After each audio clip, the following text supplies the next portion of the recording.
اور ایک بات آپ نے ارشاد فرمائی حضرت غوث پاک رضی اللہ تعالیٰ عنہ نے کہ جب بندہ مومن کامل ہو جاتا ہے، مومن کامل جب بندہ ہو جاتا ہے تو اللہ تبارک و تعالیٰ اس کے دل کے پردے ہٹا دیتا ہے اور وہ رب کی دی ہوئی قوت سے انبیاء کرام اور فرشتوں کی ارواح کو دیکھتا ہے۔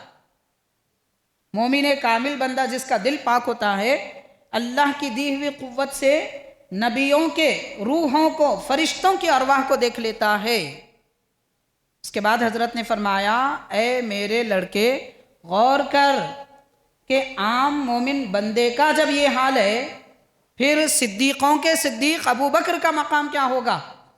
غوث پاک فرما رہے ہیں جلاء الخاطر میں، جلاء الخاطر کا مطلب دل کے اندر ایک حصہ ہوتا ہے، اس کو خاطر کہتے ہیں، اس کو روشنی دینے والی کتاب ہے یہ۔ صرف دل نہیں، دل کے اندر ایک حصہ ہوتا ہے، دل کے تقریباً 5 طبقات ہیں، دل کے اندر جو حالت اور کیفیت ہوتی ہے وہ 5 طبقات ہیں، ان میں سے خاطر، دل میں آنے والے خیالات اسی مقام سے پیدا ہوتے ہیں، تو اس کو روشنی دینے والی کتاب، اس کا نام حضرت نے رکھا ہے جلاء الخاطر۔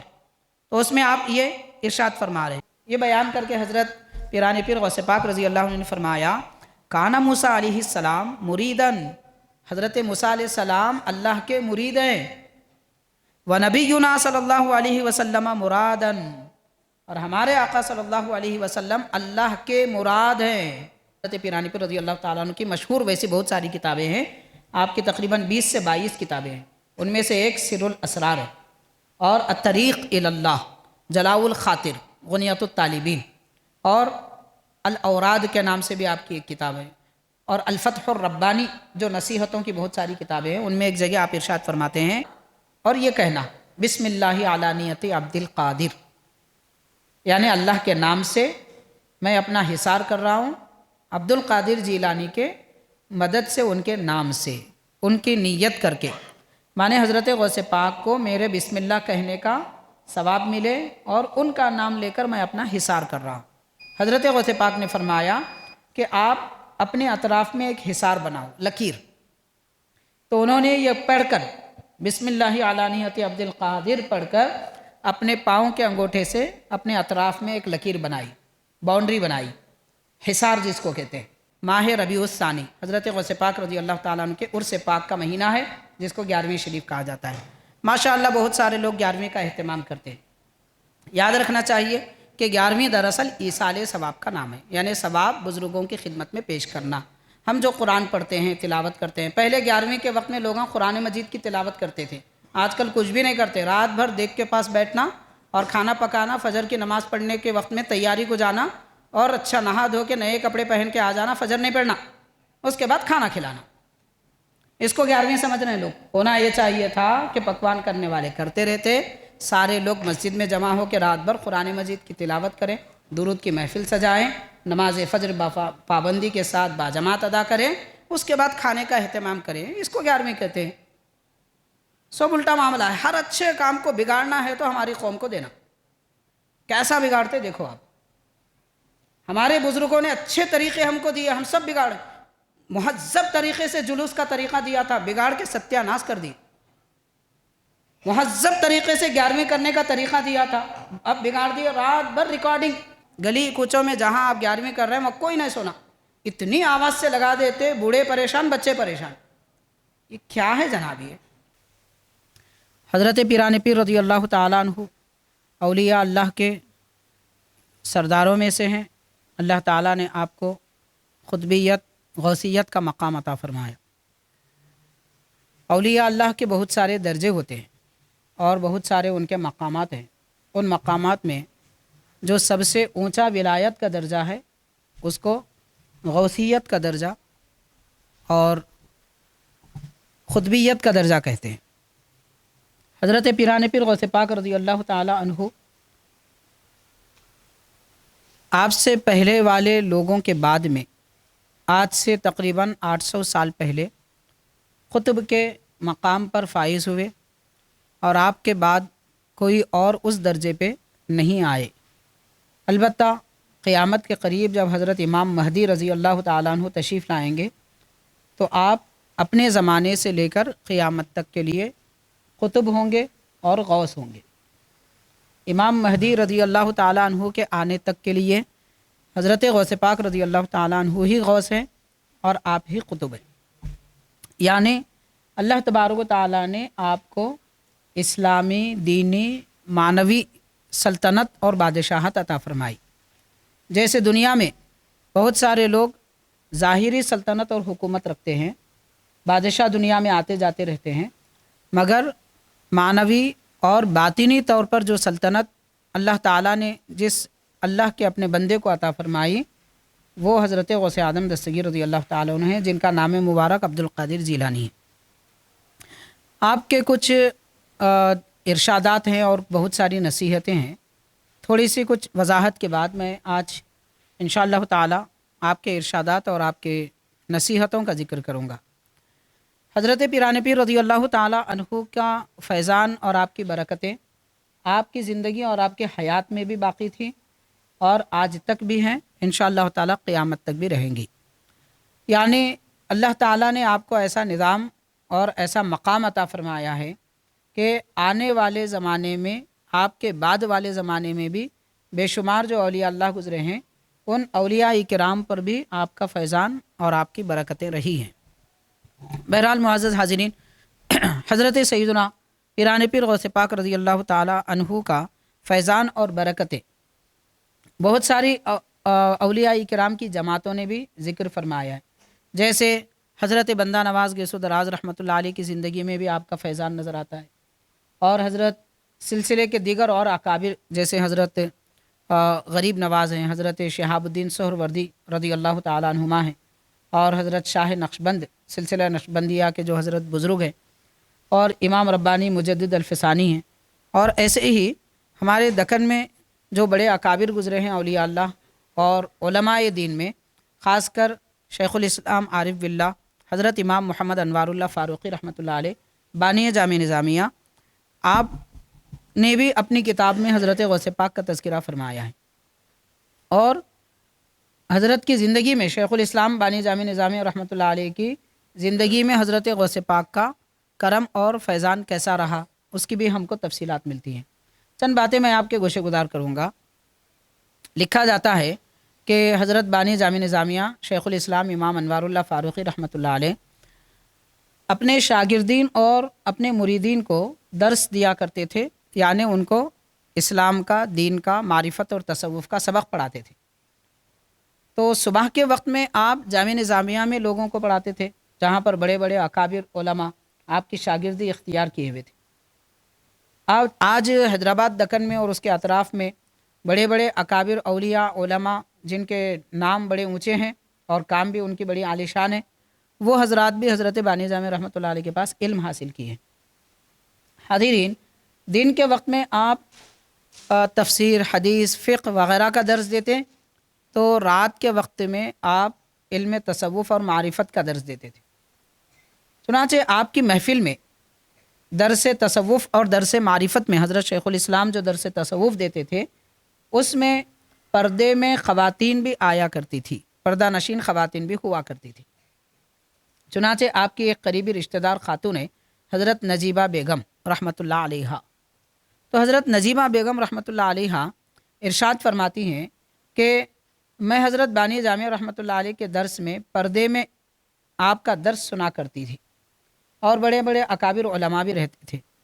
آپ فتوحات مکیہ کا درس دیتے تھے۔ فتوحات مکیہ علم تصوف کی ایک بے مثال کتاب ہے، اور حضرت محی الدین ابن عربی رحمۃ اللہ علیہ جن کو خاتم الولایہ کا لقب دیا جاتا ہے، تو وہ شخصیت یہ کتاب لکھے تھے فتوحات مکیہ۔ حضرت بانی جامع رحمۃ اللہ علیہ اس کا درس دیا کرتے تھے، وہ کتاب اولیاء اللہ کو پڑھایا کرتے تھے۔ تو اس درس کے درمیان میں اگر کہیں کچھ سمجھانے میں کوئی بات اچھی طرح حضرت واضح نہیں کر پاتے تو حضرت بانی جامع رحمۃ اللہ علیہ فوراً حضور پاک صلی اللہ علیہ وسلم کی طرف توجہ کر لیتے تھے۔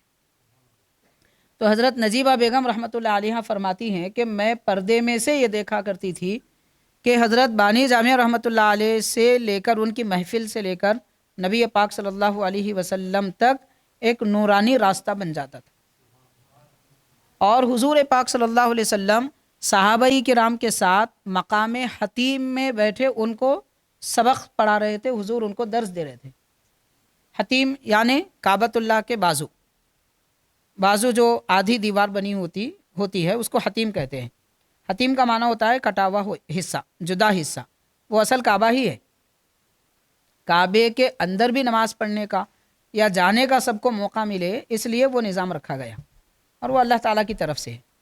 تو بہرحال اس میں جلوہ افروز ہو کر پیارے نبی صلی اللہ علیہ وسلم صحابہ کرام کو پڑھایا کرتے تھے، ان کے ساتھ علمی دینی گفتگو فرمایا کرتے تھے۔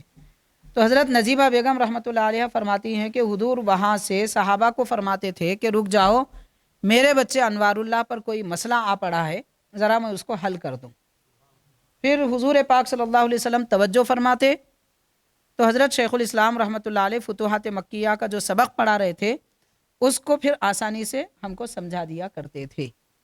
تو آپ غور کریں، حضرت بانی جامعہ وہ شخصیت ہے، کسی کتاب کے پڑھانے میں اگر کوئی خلل ہو جاتا تو سیدھا حضور کے دربار میں توجہ فرما لیتے، اور اللہ کے نبی ان کی اس طرح مدد فرمایا کرتے تھے۔ حاضرین، وہی بزرگ خاتون حضرت نجیبہ بیگم رحمۃ اللہ علیہ وہ فرماتی ہیں کہ کئی مرتبہ ہم نے دیکھا ہے حضور پر نبی پاک صلی اللہ علیہ وسلم کی جیسی توجہ حضرت شیخ الاسلام پر ہوتی تھی، کبھی کبھار ہم نے دیکھا ہے کہ حضرت سیدنا عبد القادر جیلانی غوث اعظم دستگیر رضی اللہ تعالیٰ عنہ بھی تشریف لاتے تھے، اور ایسے نگرانی فرماتے تھے جیسے کوئی استاذ اپنے شاگرد کی نگرانی فرماتا ہے کہ کیسے پڑھا رہے ہیں، وہ دیکھنے کے لیے گویا آئے ہوئے، اور اگر کوئی مشکل آتی ہے تو اس کو حل کر دیں۔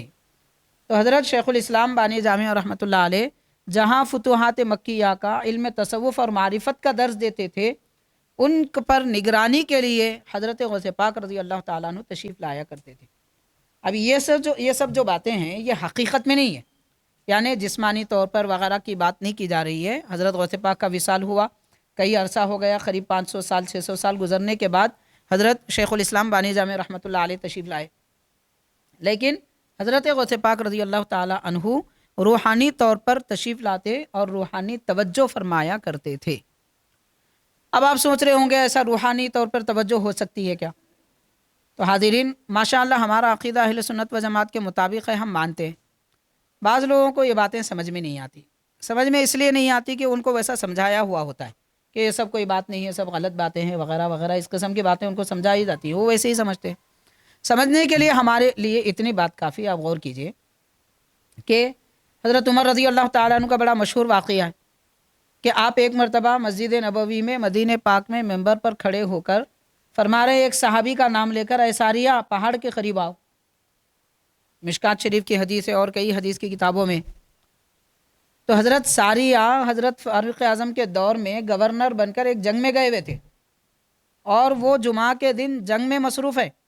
حضرت عمر رضی اللہ تعالیٰ عنہ مدینہ پاک میں ممبر پہ کھڑے رہ کر ان کو بتا رہے ہیں کہ تم پہاڑ کے قریب آؤ ورنہ دشمن پیچھے سے حملہ کرنے والا ہے۔ تو مدینہ پاک میں رہ کر حضرت فاروق اعظم جنگ میں رہنے والے، میدان جنگ میں رہنے والے صحابی کو اشارہ دے رہے ہیں، سمجھا رہے ہیں، آواز اپنی وہاں تک پہنچا رہے ہیں۔ یہ کیا ہے؟ روحانی مدد ہے۔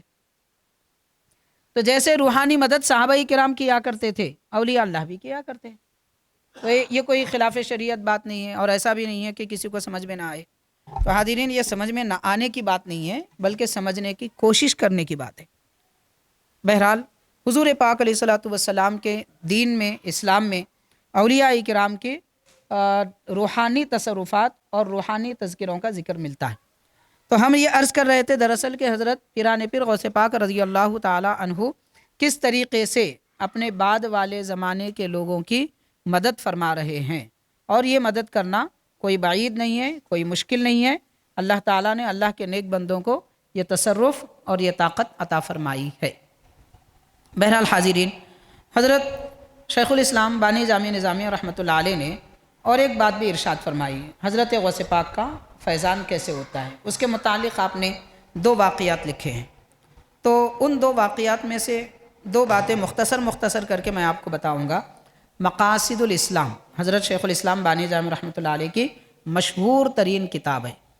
اس کے 8ویں حصے میں حضرت بانی جامع نظامیہ شیخ الاسلام رحمۃ اللہ علیہ نے حضرت غوث پاک رضی اللہ تعالیٰ عنہ کی روحانی سلطنت، معنوی سلطنت اور روحانی مدد کے متعلق لکھا ہے۔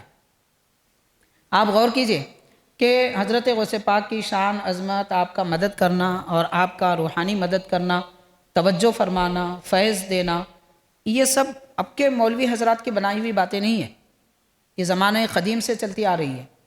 150 سال پہلے حضرت بانی جامع نظامی رحمۃ اللہ علیہ شیخ الاسلام، جن کے دم سے الحمدللہ آج تک دکن میں اسلام کی رونق باقی ہے۔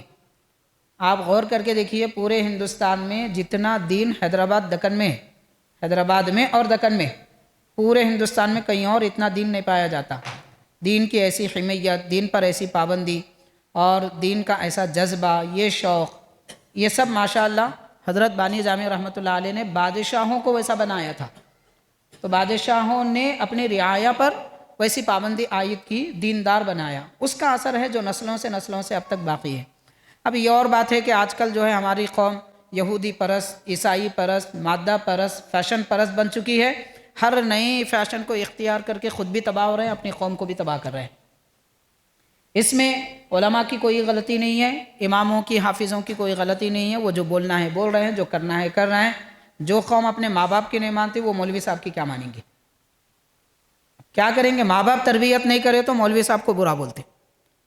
اس میں مولوی صاحب کی کوئی غلطی نہیں ہے، مولوی صاحب کو جو بولنا ہے بولتے ہیں، جو کرنا ہے کرتے ہیں۔ خیر، تو حاضرین، ایسی شخصیت حضرت شیخ الاسلام بانی جامع نظامی رحمۃ اللہ علیہ حضرت غوث پاک رضی اللہ تعالیٰ عنہ کے متعلق 2 واقعے لکھتے ہیں، میں مختصر کر کے بیان کر رہا ہوں، پھر حضرت کی کچھ نصیحتیں ہیں، وہ نصیحتیں بھی آپ کو میں سناؤں گا، حضرت غوث پاک کیا فرماتے ہیں۔ کچھ عقیدے بھی معلوم ہوتے ہیں آپ کی کتابوں سے اور کچھ نصیحتیں بھی معلوم ہوتی ہیں۔ تو حاضرین، حضرت نے لکھا، شیخ الاسلام بانی جامع رحمۃ اللہ علیہ نے، حضرت پیرانی پیر غوث پاک رضی اللہ تعالیٰ عنہ کے زمانے میں ایک مرتبہ ایک شخص آپ کے دربار میں آئے، آپ کے مرید تھے، آئے اور بڑے غمزدہ تھے، بڑے پریشان تھے۔ حضرت نے ان کو غمزدہ دیکھ کر پوچھا کہ بیٹا کیا ہوا؟ عرض کرتے ہیں کہ حضرت، میری اپنی بیٹی اپنے گھر میں غسل کرنے کے بعد اپنے بال سکھانے کے لیے چھت پر چلی گئی تھی، اس کے بعد سے میری لڑکی غائب ہے، تو گھر کے چھت سے غائب ہو گئی، میں ڈھونڈ رہا ہوں مگر پتہ نہیں مل رہا ہے، اس لیے بڑا پریشان ہوں۔ تو حضرت پیرانی پیر رضی اللہ تعالیٰ عنہ اچھی طرح جانتے ہیں ماشاءاللہ کہ یہ معاملہ کیا ہے۔ دیکھیے، جو آدمی جس میدان کا ہوتا ہے وہ وہاں ہونے والی خطاؤں کو، غلطیوں سے اچھی طرح واقف ہوتا ہے۔ کیا ڈاکٹر نبض دیکھ کر یا اس کے ٹیسٹ وغیرہ دیکھ کر نہیں بتاتا کہ کیا بیماری ہے؟ اس میں تو صرف لکیریں ہوتی ہیں، کیا سمجھ میں آتے ہیں ان لکیروں سے؟ مگر ڈاکٹر کو معلوم ہے یہ کون سی بیماری ہے، کہاں فالٹ ہو رہا ہے، کہاں غلطی ہو رہی ہے، تو ہر میدان کے کچھ جاننے والے ہوتے ہیں۔ ایسے ہی حضرت غوث پاک رضی اللہ تعالیٰ عنہ اس میدان کے جاننے والے ہیں، ویسے ماشاءاللہ آپ ہر میدان میں بہت کچھ جاننے والے ہیں۔ تو آپ نے یہ دیکھنے کے بعد فرمایا کہ دراصل تمہاری لڑکی کو ایک جن نے اٹھا لیا ہے، ایک جن اٹھا لیا ہے۔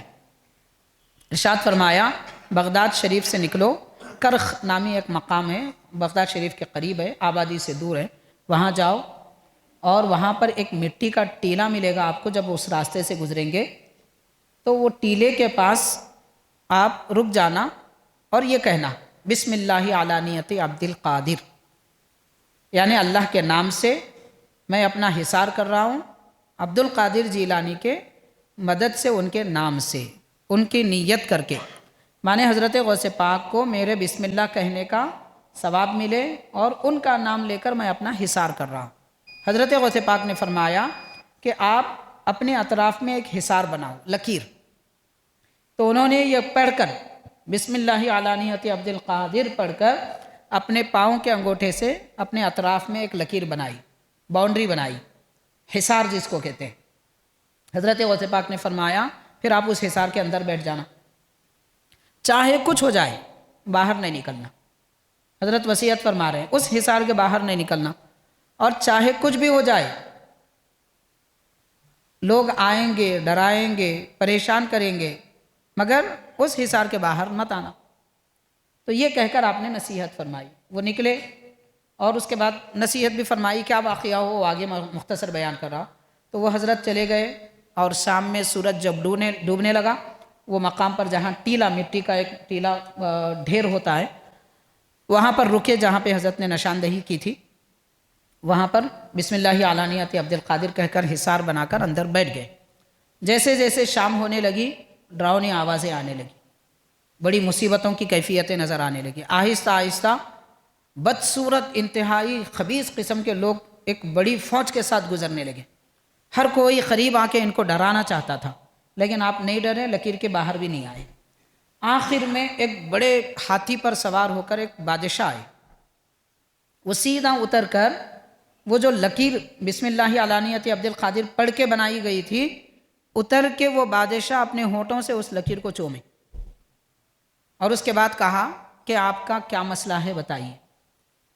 وہ کہنے لگے کہ حضرت غوث پاک نے آپ کو سلام کہا ہے اور یہ فرمایا ہے کہ آپ ملیں تو میں آپ کو یہ بات بتاؤں۔ دراصل میری لڑکی اپنے بال سکھانے کے لیے چھت پہ گئی ہوئی تھی گھر کے، وہاں سے غائب ہے۔ تو بادشاہ کہتے ہیں کہ ٹھیک ہے، حضرت غوث پاک کا حکم ہے۔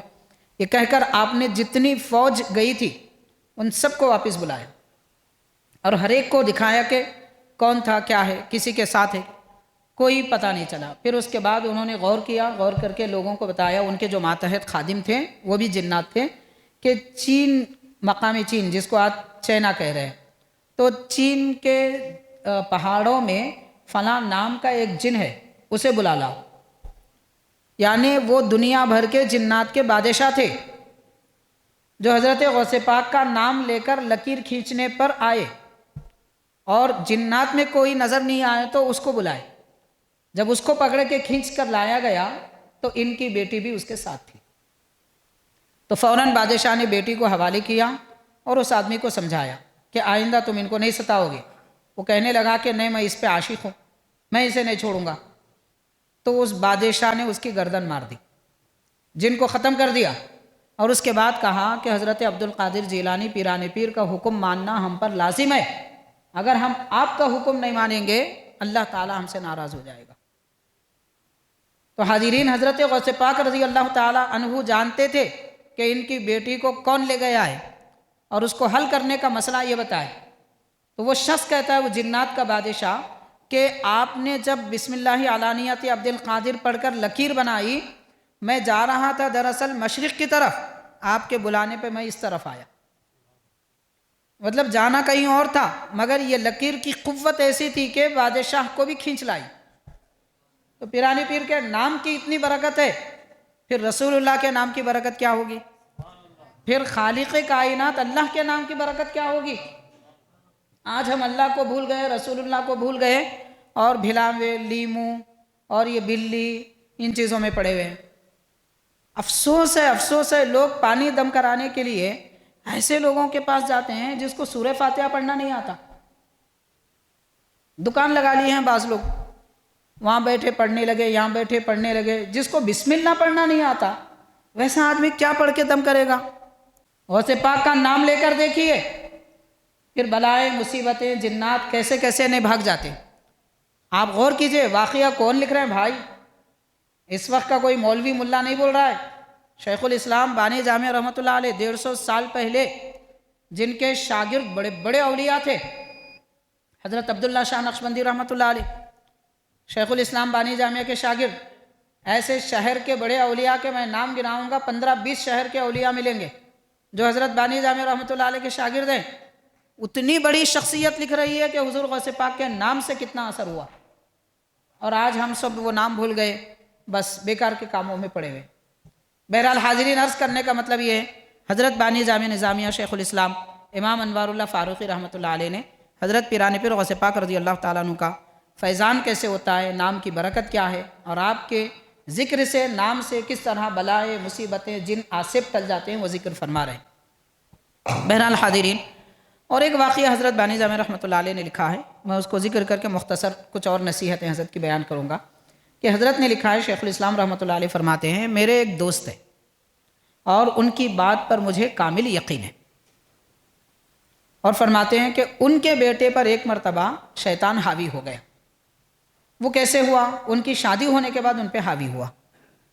دراصل جس لڑکی سے ان کی شادی ہوئی تھی اس پر پہلے سے ایک شیطان حاوی تھا۔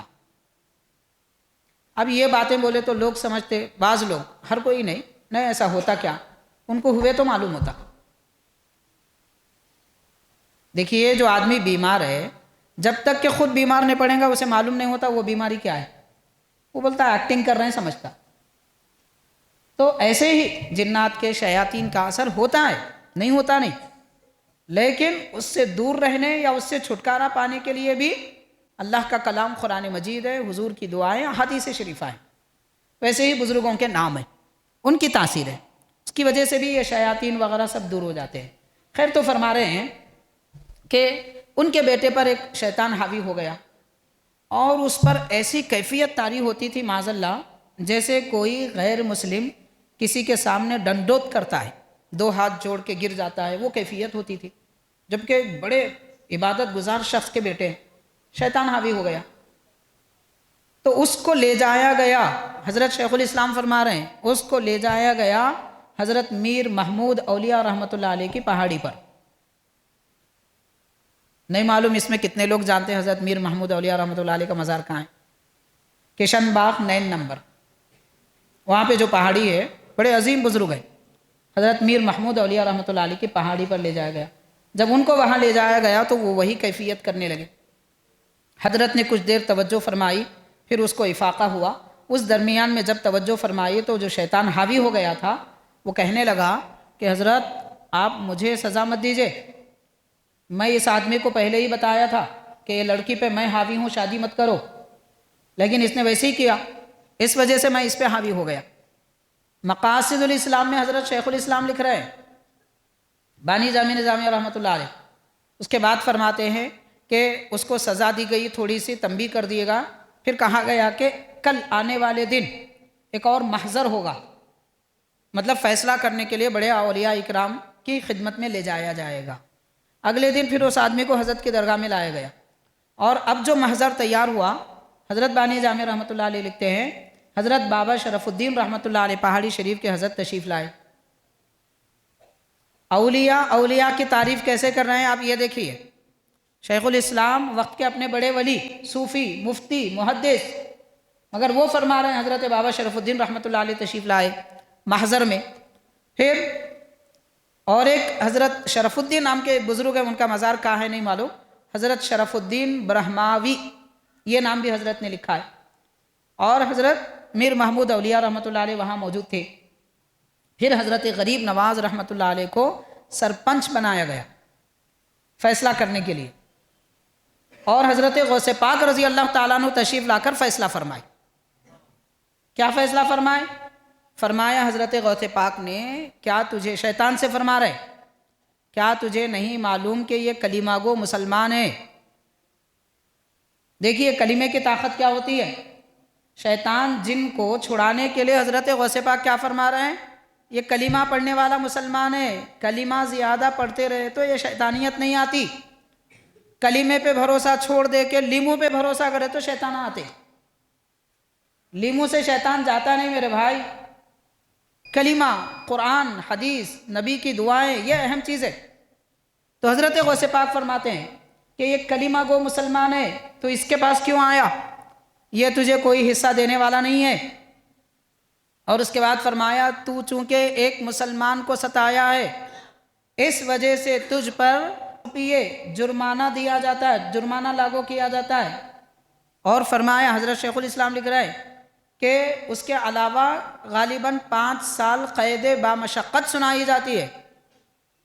وہ شیطان کو سزا دی حضرت پیرانی پیر غوث پاک نے، اس کے بعد وہ شیطان بھاگ گیا، پھر وہ آدمی ایسے ہی ہو گئے جیسے کہ ان کی عام زندگی تھی۔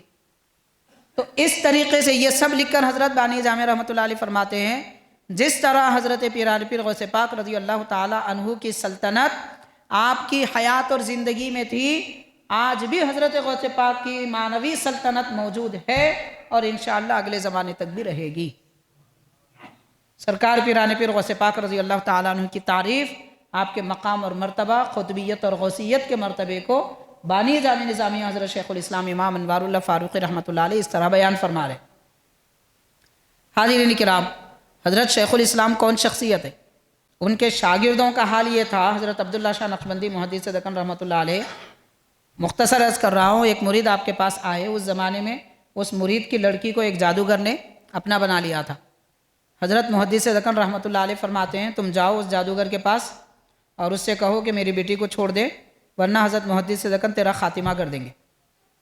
یہاں محفل میں حضرت عبداللہ شاہ رحمۃ اللہ علیہ بیٹھے ہوئے ہیں، دیکھنے والے بتاتے ہم نے سنا ہے کہ آپ کے انگوٹھے کے نیچے ایک کنکر تھا، اس کو دبا رہے تھے اور ادھر جادوگر تڑپ رہا تھا، وہ مر گیا۔ کئی لڑکیوں کو قید کر کے رکھا تھا جادوگری کی بنیاد پر، سب آزاد ہو گئی، اپنے گھر کو واپس آ گئی۔ تو جن کے شاگرد حضرت محدث دکن کا یہ مقام ہے، وہ شیخ الاسلام کا مقام کیا ہوگا؟ پھر پیران پیر کی تعریف حضرت شیخ الاسلام اس طریقے سے فرما رہے ہیں۔ عرض کرنے کا مطلب یہ ہے کہ حاضرین، ہمارے لیے اللہ تعالیٰ، اللہ کے نبی، اولیاء اللہ سہارا ہے۔ رب کی دی ہوئی قوت سے اللہ والے سہارا ہے۔ اللہ والے خود سے کچھ نہیں ہے، اللہ کے دینے سے ہے، رب کے قوت عطا فرمانے سے، اور وہ اللہ کے ہیں اس وجہ سے ان کا کمال ہے، ان کی فضیلت ہے۔ لیکن یہ سب چھوڑ دے کر ہم بیکار کاموں میں پڑے ہوئے ہیں، موجودہ زمانے کے لوگوں کے معاملات میں پھنسے ہوئے ہیں، اپنے پیسے بیچ رہے ہیں، ختم کر رہے ہیں، جائیدادیں بیچ رہے ہیں علاجوں کی خاطر، اس سے کچھ حاصل ہونے والا نہیں ہے۔ جو کام مفت میں ہوتا ہے، کون عقل مند ہے جو پیسے خرچ کر کے کرے؟ آپ غور کیجئے، ہمارے دین میں ہر شے مفت ہے ماشاءاللہ، کوئی قیمت ہی نہیں لگتی کسی بھی چیز کی۔ سورہ فاتحہ پڑھ کے دم کرے معاملہ ختم، درود پاک پڑھے معاملہ ختم، بہت کچھ ہے ماشاءاللہ، لیکن افسوس لوگ اپنے علاج کے لیے جائیدادیں بیچ رہے ہیں۔ عرض کرنے کا مطلب ساری بات کا یہ ہے، حضرت پیران پیر غوث پاک رضی اللہ تعالیٰ عنہ کی شان و عظمت، مقام و مرتبہ اولیاء اللہ پر کیسے ظاہر ہوا، آپ نے بیان فرمایا۔ اب میں چند باتیں عرض کروں گا۔ حضرت پیران پیر رضی اللہ تعالیٰ عنہ کی مشہور ویسی بہت ساری کتابیں ہیں، آپ کی تقریباً 20 سے 22 کتابیں ہیں، ان میں سے ایک سر الاسرار ہے، اور الطریق الی اللہ، جلاء الخاطر، غنیۃ الطالبین، اور الاوراد کے نام سے بھی آپ کی ایک کتاب ہے، اور الفتح الربانی جو نصیحتوں کی بہت ساری کتابیں ہیں۔ ان میں ایک جگہ آپ ارشاد فرماتے ہیں المرید طالب والمراد مطلوب۔ آپ فرما رہے ہیں مرید کس کو کہتے ہیں؟ طلبگار کو مرید کہتے ہیں۔ کیا طلب کرنے والا؟ اللہ کا طلبگار، اللہ کی رحمت کا طلبگار، خالق کائنات کی دی ہوئی مغفرت کا طلبگار، رب تبارک و تعالیٰ کی قربت کا طلبگار، مرید اس کو کہتے ہیں۔ آج کل مرید کیوں بنتے ہیں بھائی؟ کاروبار اچھا ہونا، وہ ہمارے دکان کے بازو والا بہت پریشان کر رہا، اس سے بچنا، سامنے والی کی دکان خراب ہو جانا، میری دکان چمکنا، اس لیے مرید بن رہے ہیں۔ مرید تعویذوں کے لیے نہیں بنتے، مرید اللہ کے لیے بنتے ہیں۔ لیکن آج کل مریدی کا مطلب تعویذ ہے، وہ مرشد بہت اچھی تعویذ دیتے، ان کی مرید بن جاؤ، ان کی تعویذ تھوڑے دن کام نہیں کرے تو اور ایک کے پاس چلے گئے، ان کا کام نہیں کرا تو پھر اور ایک کے پاس چلے گئے۔ مرید اللہ کے لیے بنتے ہیں، اللہ کو پانے کے لیے، تعویذ کے لیے مرید نہیں بنتے۔ شیخ الاسلام فرما رہے ہیں، حضرت پیران پیر غوث پاک رضی اللہ تعالیٰ عنہ فرما رہے ہیں المرید طالب، کہ مرید طلبگار ہوتا ہے اپنے رب کا، اپنے مولا کا، کہ مرشد کے بتائے ہوئے راستے سے اللہ کی قربت جلدی تیزی سے ملتی ہے، اس وجہ سے مرید بنتے ہیں۔ پھر فرمایا والمراد مطلوب، ایک تو مرید ہے جو اللہ کو طلب کرتا ہے، کچھ مراد ہوتے ہیں ان کو اللہ طلب فرماتا ہے، مانے رب چاہتا ہے کہ یہ میرا بندہ ہے، رب اس سے محبت کرتا ہے، یہ مراد ہے۔ یہ بیان کر کے حضرت پیران پیر غوث پاک رضی اللہ عنہ نے فرمایا کانا موسیٰ علیہ السلام مریدن، حضرت موسیٰ علیہ السلام اللہ کے مرید ہیں، وَنَبِيُّنَا صلی اللہ علیہ وسلم مرادن، اور ہمارے آقا صلی اللہ علیہ وسلم اللہ کے مراد ہیں۔ کیا مطلب؟ حضرت موسیٰ علیہ السلام نے عرض کیا مولا میں تیرا جلوہ دیکھنا چاہتا ہوں، اے مولا تو اپنا جلوہ دکھا، تو حضرت موسیٰ علیہ السلام مرید ہوئے، اور اللہ تعالیٰ نے نبی کو خود آسمانوں میں طلب فرمایا عرش معلیٰ سے آگے، پھر اپنا جلوہ دکھایا۔ رب نے چاہا کہ نبی دیکھیں، موسیٰ نے چاہا کہ تو دکھا، تو تو دکھا کہنے والے مرید ہوئے۔ رب نے چاہا کہ اے نبی ہم آپ کو دکھائیں گے اپنا جلوہ کیا ہے، تو آقا مراد ہوئے۔ حضرت غوث پاک فرما رہے ہیں سرکار کی تعریف کس انداز میں فرما رہے ہیں؟ حاضرین ہم اندھے ہیں، ہم کو نظر نہیں آتا، عقل اتنی بڑی نہیں ہے کہ نبی کو سمجھ سکیں، مگر جن بزرگوں نے نبی کو دیکھا سمجھا ہے وہ کیا سمجھا رہے؟ سرور دو عالم رحمت للعالمین صلی اللہ علیہ وسلم کی شان و عظمت کیا ہے؟ حضرت غوث پاک رضی اللہ تعالیٰ عنہ اس طریقے سے ارشاد فرما رہے ہیں۔ اور حاضرین آپ نے حضرت پیرانی پیر غوث پاک رضی اللہ تعالیٰ عنہ نے جو نصیحت فرمائی ہے ان نصیحتوں میں سے اور ایک نصیحت یہ ہے کہ آپ نے ارشاد فرمایا بعض ایسے اللہ والے گزرے حضرت غوث پاک ولیوں کے سردار اور وہ ولیوں کی تعریف کر رہے ہیں، تو پتہ چلا اللہ والے دنیا میں اللہ تعالیٰ اور بندوں کے درمیان ایک واسطہ اور ذریعہ ہوتے ہیں اور ہمارے لیے نصیحت کا واسطہ ہے، ان کو دیکھ کر نصیحت سیکھنی چاہیے۔ کیسے؟ حضرت غوث پاک فرما رہے ہیں کانا بعض الصالحین لہو سبحۃ، کہ بعض اولیاء اللہ تھے ان کے پاس تسبیح تھی۔ ایک اللہ کے ولی ایسے ہیں کہ ان کے پاس ہاتھ میں تسبیح رہتی تھی اور کیا کرتے تھے؟ یسبح بہا، وہ ہمیشہ اس تسبیح سے اللہ کا ذکر کرتے تھے، سبحان اللہ، الحمدللہ، کلمہ، درود وغیرہ پڑھا کرتے تھے۔ فرماتے ہیں کہ وہ جب ذکر کرتے کرتے تسبیح کرتے کرتے ان کو آنکھ لگ جاتی، نیند آ جاتی، وہ سوئے ہوئے رہتے۔ حضرت غوث پاک فرما رہے ہیں فناما وہی فی یدیہ، کہ وہ سو رہے ہیں مگر وہ تسبیح ان کے ہاتھ میں ہے، اور اس طریقے سے ہے کہ وہ تسبیح گھوم رہی ہے، تسبیح کے دانے خود ہٹ رہے ہیں، ان کی زبان سے بھی اللہ اللہ جاری ہے مگر وہ نیند میں۔ تو اللہ کے بندے جب بیداری میں اللہ کا ذکر ایسا کرتے ہیں تو سو بھی جاتے ہیں تو ان کی زبان، ان کا دل، ان کی تسبیح بھی اللہ کی یاد کرتی ہے۔ ایک مومن کو ایسا ذکر کرنے والا ہونا چاہیے۔ جیسے دنیا میں لوگ جب پھنس جاتے ہیں، خواب بھی ان کو کاروبار کے دکھتے ہیں، یہاں خریدے، اس کو دیے، فلاں کرے، جتنا دنیا میں پھنسے ہوئے ویسے خواب۔ اللہ والوں کی شان یہ ہے کہ صبح شام اللہ اللہ کرتے ہیں تو نیند میں بھی ان کی تسبیح کے دانے ہٹتے ہیں، زبان سے اللہ جاری ہے اور ان کے دل سے بھی اللہ اللہ کا ذکر جاری ہے۔ یہ سردار اولیاء حضرت غوث پاک بیان فرما رہے ہیں، جس کتاب میں آپ نے ذکر کیا جلاء الخاطر۔ جلاء الخاطر کا مطلب دل کے اندر ایک حصہ ہوتا ہے، اس کو خاطر کہتے ہیں، اس کو روشنی دینے والی کتاب ہے یہ۔ صرف دل نہیں، دل کے اندر ایک حصہ ہوتا ہے، دل کے تقریباً 5 طبقات ہیں۔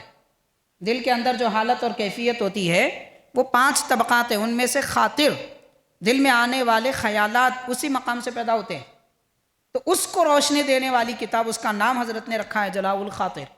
تو اس میں آپ یہ ارشاد فرما رہے ہیں، اور اس کے بعد آپ ایک جگہ اور ایک نصیحت فرماتے ہیں حضرت غوث پاک رضی اللہ تعالیٰ، ارشاد فرماتے ہیں کہ اے میرے غلام، آپ اکثر غلام کے نام سے یاد کرتے ہیں اپنے چاہنے والوں کو۔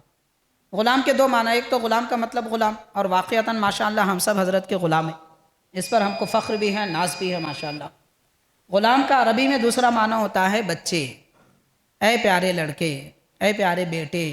اپنے چاہنے والوں کو حضرت غوث پاک بیٹے، بچے کے نام سے یاد کرتے ہیں۔ اب یہاں سے سمجھیے، لوگوں کو مخاطبت کرنا ہے، لوگوں سے بات کرنا ہے تو کس طریقے سے کرنا ہے؟ اے ادھر آؤ، ادھر جاؤ، بڑے بڑے بوڑھوں کو نام لے کے بلا رہے ہیں، چھوٹے چھوٹے بچے بڑوں کو نام لے کے بلا رہے ہیں۔ کیوں؟ بولے تو انہوں حضرت ہے گتے، انہوں مرید ہے گتے۔ اب حضرت ہے تو حضرت اتنے اچھے حضرت ہونا، غوث پاک کے طریقے پہ چلنا۔ حضرت غوث پاک رضی اللہ تعالیٰ عنہ اے پیارے بیٹے، اے لڑکے کہہ کر پکار رہے، اپنے چاہنے والوں کو ارشاد فرما رہے ہیں۔ دیکھیے سرکار نے ارشاد فرمایا کہ جس کے اخلاق اچھے ہیں وہ سب سے اچھا ہے، اور انسان کے اخلاق اس کی زبان سے، اس کے کردار سے معلوم ہوتے ہیں۔ زبان میٹھی ہونی چاہیے، جس کی زبان سخت ہے وہ بد اخلاق ہے۔ خیر، تو حاضرین کرام، حضرت ارشاد فرماتے ہیں کہ اے میرے غلام، اے پیارے بچے، جس طرح تو اپنے کپڑوں کو دھو دھو کے صاف کرتا ہے، کپڑوں کو جیسے تو اپنے دھو دھو کے صاف کرتا ہے، اپنے دل کو بھی صاف کر۔ حضرت نصیحت فرما رہے ہیں غوث پاک رضی اللہ تعالیٰ عنہ، آج ہماری ساری نظر لباس پر، ظاہر پر، دل پہ کہاں ہے نظر؟ پھر فرماتے ہیں کہ دل کے گناہ ندامت کے آنسوؤں سے دھلتے ہیں، یعنی جو غلطی ہوئی اس پر افسوس کرنا، آنسو بہانا، اللہ کے دربار میں معافی طلب کرنا، اس سے دل کے گناہ دھل جاتے ہیں۔ حضرت پیرانی پیر غوث پاک رضی اللہ تعالیٰ عنہ اپنے چاہنے والوں کو یہ نصیحت فرما رہے۔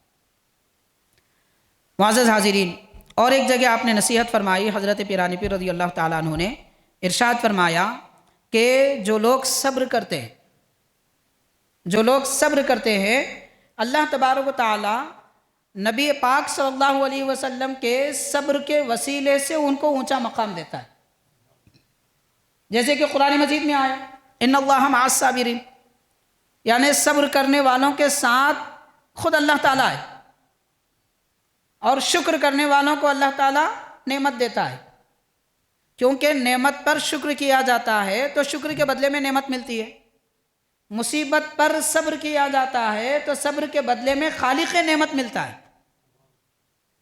تو ارشاد فرمایا حضرت غوث پاک نے اپنی اسی کتاب جلاء الخاطر میں، حضور نبی پاک علیہ الصلوۃ والسلام نے صبر فرمایا مشرکین کے تکلیفوں پر، کفار کی اذیتوں پر، ان کے جو تانے دیے جاتے تھے اس پر صبر کیا، صحابہ کرام کو صبر کی تلقین فرمائی۔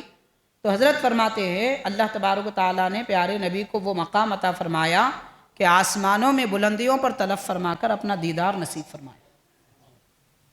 صبر کا صلہ ہے فرما رہے ہیں، تو پتہ چلا جو آدمی مصیبت پر صبر کرتا ہے اس کو بلندی ملتی ہے، اور مصیبت پر دکھڑے سنائے، یہاں گئے شکایت کرے، وہاں گئے شکایت کرے، اس کو یہ بولے، اس کے کان بھرے، زندگی اسی میں گزر رہی، یہ فلاں ایسا ہے، اس نے ایسا کیا، میرے کو ایسی مصیبت آئی، وہ فلاں ہوا۔ یہ دکھڑے سنانے میں آدمی رہے گا، کہاں اللہ کو یاد کرے گا؟ وہ تو مصیبت کا ذکر کر رہا ہے، مطلب اس کو مصیبت اتنی پسند ہے کہ جو ملے اس کو مصیبت سنا رہا ہے۔ تو مصیبت کا ذکر کرنے والے کو درجہ کیسے ملے گی؟ مصیبت پر صبر کرنے والے کو درجہ ملتا ہے۔ تو حضرت غوث پاک رضی اللہ تعالیٰ عنہ فرماتے ہیں حضور پاک علیہ الصلوۃ والسلام کو اللہ نے یہ نعمت عطا فرمائی۔ اور ایک بات آپ نے ارشاد فرمائی حضرت غوث پاک رضی اللہ تعالیٰ عنہ نے کہ جب بندہ مومن کامل ہو جاتا ہے، مومن کامل جب بندہ ہو جاتا ہے تو اللہ تبارک و تعالیٰ اس کے دل کے پردے ہٹا دیتا ہے، اور وہ رب کی دی ہوئی قوت سے انبیاء کرام اور فرشتوں کی ارواح کو دیکھتا ہے۔ مومن کامل بندہ جس کا دل پاک ہوتا ہے، اللہ کی دی ہوئی قوت سے نبیوں کے روحوں کو، فرشتوں کی ارواح کو دیکھ لیتا ہے۔ اس کے بعد حضرت نے فرمایا اے میرے لڑکے غور کر کہ عام مومن بندے کا جب یہ حال ہے، پھر صدیقوں کے صدیق ابو بکر کا مقام کیا ہوگا؟ غوث پاک فرما رہے ہیں جلاء الخاطر میں، تو حضرت صدیق اکبر رضی اللہ تعالیٰ عنہ کی شان کیا ہوگی، مقام کیا ہوگا؟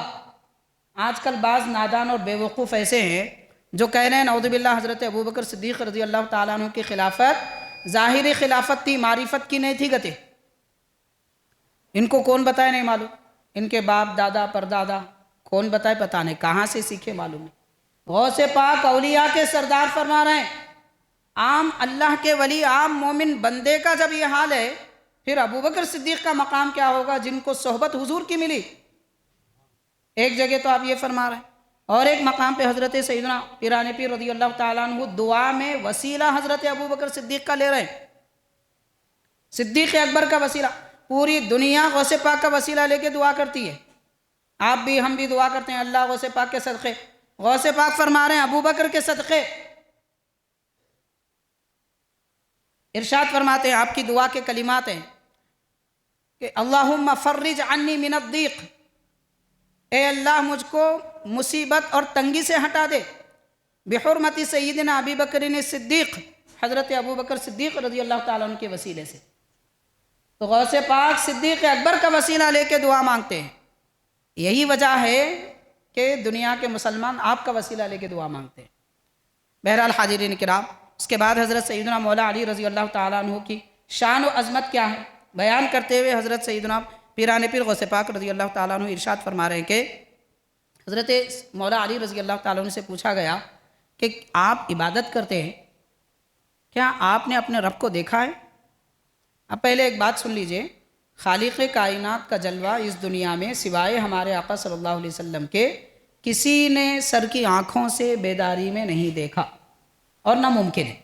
البتہ دل کی آنکھ سے، خواب میں اور معنوی و روحانی طور پر اللہ کا جلوہ انبیاء نے بھی دیکھا ہے، صحابہ بھی نے دیکھا ہے، اور دیگر اولیاء اللہ بھی دیکھتے ہیں، یہ ممکن ہے۔ تو جہاں اللہ والوں نے اللہ کو دیکھا، لکھا جاتا ہے وہاں مراد اللہ کا جلوہ خواب میں دیکھا، دل سے دیکھا، معنوی طور پر دیکھا، روحانی طور پر دیکھا، سر کی آنکھ سے حقیقت میں نہیں، یہ صرف سرکار کی خاصیت ہے۔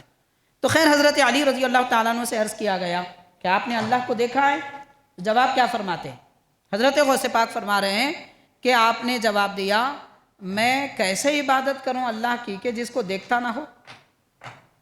مطلب جب تک کہ میں رب کا جلوہ آنکھوں کے سامنے نہیں دیکھتا تب تک اللہ اکبر کہہ کے رکعت بھی نہیں باندھتا۔ یہ کیفیت ہے حضرت سیدنا مولا علی رضی اللہ تعالیٰ عنہ کی، اور یہ مقام حضرت غوث پاک رضی اللہ تعالیٰ عنہ بیان فرما رہے ہیں۔ بہرحال ساری باتوں کے عرض کرنے کا مطلب یہ ہے کہ حاضرین، ماہ ربیع الثانی حضرت غوث پاک رضی اللہ تعالیٰ عنہ کے عرس پاک کا مہینہ ہے، جس کو 11ویں شریف کہا جاتا ہے۔ ماشاءاللہ بہت سارے لوگ 11ویں کا اہتمام کرتے ہیں۔ یاد رکھنا چاہیے کہ 11ویں دراصل ایصال ثواب کا نام ہے، یعنی ثواب بزرگوں کی خدمت میں پیش کرنا۔ ہم جو قرآن پڑھتے ہیں، تلاوت کرتے ہیں، پہلے 11ویں کے وقت میں لوگ قرآن مجید کی تلاوت کرتے تھے، آج کل کچھ بھی نہیں کرتے۔ رات بھر دیگ کے پاس بیٹھنا اور کھانا پکانا، فجر کی نماز پڑھنے کے وقت میں تیاری کو جانا اور اچھا نہا دھو کے نئے کپڑے پہن کے آ جانا، فجر نہیں پڑھنا، اس کے بعد کھانا کھلانا، اس کو 11ویں سمجھ رہے ہیں لوگ۔ معاذ اللہ، استغفر اللہ۔ ہونا یہ چاہیے تھا کہ پکوان کرنے والے کرتے رہتے، سارے لوگ مسجد میں جمع ہو کے رات بھر قرآن مجید کی تلاوت کریں، درود کی محفل سجائیں، نماز فجر پابندی کے ساتھ باجماعت ادا کریں، اس کے بعد کھانے کا اہتمام کریں، اس کو 11ویں کہتے ہیں۔ سب الٹا معاملہ ہے، ہر اچھے کام کو بگاڑنا ہے تو ہماری قوم کو دینا۔ کیسا بگاڑتے دیکھو آپ، ہمارے بزرگوں نے اچھے طریقے ہم کو دیے، ہم سب بگاڑ، مہذب طریقے سے جلوس کا طریقہ دیا تھا، بگاڑ کے ستیہ ناش کر دی۔ مہذب طریقے سے 11ویں کرنے کا طریقہ دیا تھا، اب بگاڑ دیا، رات بھر ریکارڈنگ، سونا ہی نہیں لوگاں راستے میں، گلی کوچوں میں جہاں آپ 11ویں کر رہے ہیں وہاں کوئی نہیں سونا، اتنی آواز سے لگا دیتے، بوڑھے پریشان، بچے پریشان۔ یہ کیا ہے جناب؟ یہ کون سکھائے ایسا طریقہ؟ واقعتاً آپ غوث پاک کے چاہنے والے ہیں نا، رات بھر بیٹھ کے 10 پارے پڑھ کے بتاؤ آپ 10 پارے پڑھ کے معلوم ہوتا، جب بول سکتے کیا عاشق ہے وہ غوث پاک کا۔ چبوترے پہ بیٹھ کے رات گزار کے بول رہے ہیں ہم غوث پاک کے عاشق ہیں۔ غوث پاک ساری رات مصلی پہ گزارتے تھے، آپ کو کیوں نہیں ہو رہا؟ یہ بناوٹی عاشقی اچھی چیز نہیں ہے، بناوٹی محبت نہیں ہونا، دل کی محبت ہونا، دل کی محبت ہے تو قرآن پڑھنا سکھاتی، دل کی محبت درود پڑھنا سکھاتی، دل کی محبت مسجد میں دل لگاتی۔ مسجد سے تو کوئی لوگ پانی بھرنے کو آتے، مسجد میں باہر 11ویں کر رہے ہیں، مسجد میں نل لگانے کو، پائپ لگانے کو آتے، 2 رکعت نماز پڑھ کے بھی نہیں جاتے۔ یہ کیسی 11ویں شریف ہے؟ ہمارے بزرگوں نے بڑے اچھے طریقے ہم کو دیے تھے، بگاڑ کے خراب کر دی۔ بہرحال حاضرین، عرض کرنے کا مطلب یہ ہے کہ حضرت غوث پاک کی خدمت میں 11ویں شریف کرنا یہ کوئی نیا عمل نہیں ہے۔ ماشاءاللہ 800 سال سے ہر اللہ والے نے 11ویں کی، جتنے اللہ والے 800 سال سے گزرے ہیں سب نے 11ویں شریف کی۔ بہترین عمل ہے، لیکن بہتر طریقے سے کرنا چاہیے۔ بہرحال یہ چند باتیں تھیں حضرت غوث پاک کی شان و عظمت کے متعلق، اور کچھ باتیں ایسی بھی ہوتی ہیں جو ہم کو پسند نہیں آتی۔ دیکھیے، کڑوی بات واقعتاً تکلیف دہ ہوتی ہے۔ حاضرین اکرام، آخری ایک بات عرض کر رہا ہوں کہ کل بروز ہفتہ انشاءاللہ تعالی ہمارے مدرسے میں 8:30 بجے نماز عشاء کے بعد درس تصوف اور ذکر کی محفل منعقد ہے، آپ حضرات ضرور تشریف لائیے۔ حضور غوث پاک رضی اللہ تعالیٰ عنہ جو وظیفے پڑھتے تھے روزانہ، اتوار کے دن کا وظیفہ، پیر کے دن کا وظیفہ، منگل کے دن کا وظیفہ، انشاءاللہ تعالیٰ وہ وظیفے پڑھ کر سنائے جائیں گے، اور حضرت غوث پاک کے نام کا ورد بھی کرایا جائے گا، اور اسی طرح کچھ سوالات، شرعی سوالات ہیں تو انشاءاللہ اس کے جواب بھی دیے جائیں گے۔ نماز عشاء کے بعد سے 1 گھنٹہ یہ محفل ہوگی، آپ حضرات ضرور تشریف لائیے۔ اللہ تبارک و تعالی ہم سب کو نیک توفیق عطا فرمائے، حضرت غوث پاک کا فیضان، برکت، نعمتیں ہم سب کو عطا فرمائے۔ صلی اللہ تعالی وسلم علی خیر خلقہ سیدنا محمد و آلہ و اصحابہ اجمعین، والحمد للہ رب العالمین۔